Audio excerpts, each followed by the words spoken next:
Um, just looking back at my background and all the different experiences that I had in my life. But more so than the experiences, I was looking at the fact that I'm still standing here. You know, I'm still here. I made it. I made it through. And the challenges that I had faced, they weren't your everyday challenges of you know, the working class or just the everyday citizen. And but at the same time, I knew there were a lot of people that were still in that same arena of life, you know, going through those same struggles. But a lot of people that I knew weren't making it out. So when I looked back and sat with that, I was like, man, you should create a platform where you can help people that you know could, in my mind, find value in the message. The name, it was a little game of cat and mouse. The idea around the name was trying to come up with a name where we were able to create a visual of sharing, of giving the necessities of life. And for me, the necessities could be something as simple as 20 minutes of your time, you know, or handing a kid a book, or helping a young lady, you know, to her car, or holding the door open for a senior citizen. But one of the most powerful things that I've learned is that I can sit here and tell you something, you know, tell you how to be. And you'll hear me like, well, who's this guy to tell me how to be? Or how do I know that his truth is credible? Versus if I just shared something with you, like, hey, let me just share something with you. The way you're going to tune into that and how you're going to look at that is a total different perspective for you. Because now you have that free will to choose on how you want to take this information and process it. Versus if I'm telling you, hey, you need to, or this is the way. So I believe, for me, even as a kid, if you look back, when we were taught to share, versus I had to do something. Kids, you know, growing up, once you got the message of sharing conveyed, most kids were open to that because they saw what it created. You know, when you shared with your toys, everybody came and everybody wanted to play with you, versus you told a kid, hey, you have to share your toys with this. This is mine. I think the sharing just opens up a platform where it's easier to be received and processed. Share necessities.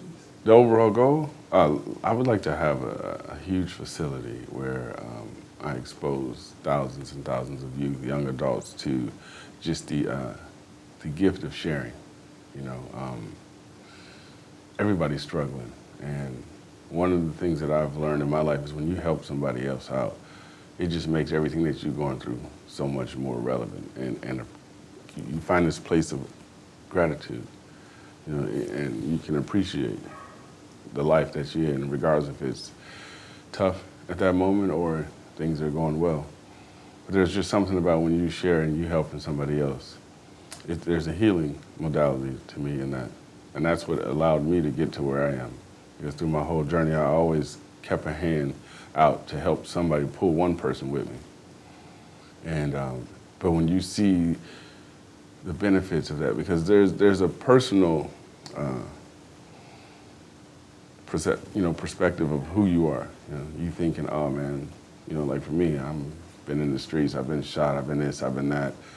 You know, you kind of take on some of the critics and the things that have been pushed at you. Mm-hmm. But then through that sharing and helping somebody else, there's that moment where you're like, man, they said I'm this, or I've been told I'm that, but that was amazing. And then you hear the feedback from the person that you decide to stick that hand out for.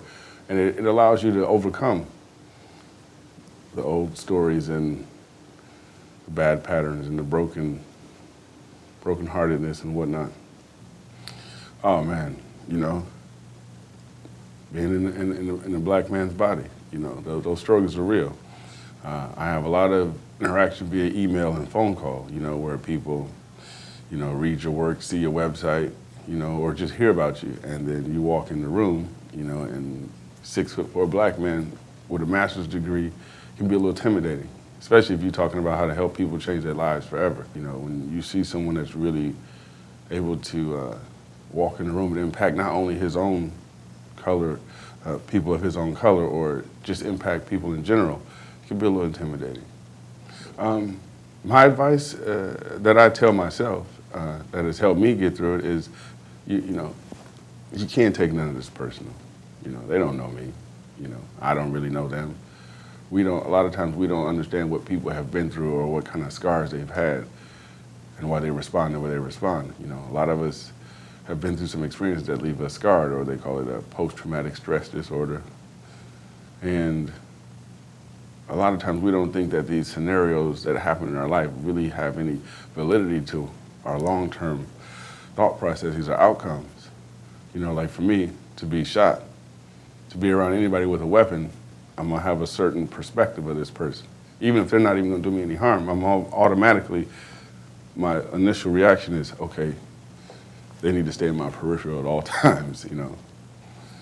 So, you know, there's just things that people go through in life that give them a certain outlook. And so it's not necessarily about you. You just happen to be that person in that situation at that time. Thank you for watching A Wise Way. Subscribe to stay updated, share to pass the knowledge, or view our other videos on the left.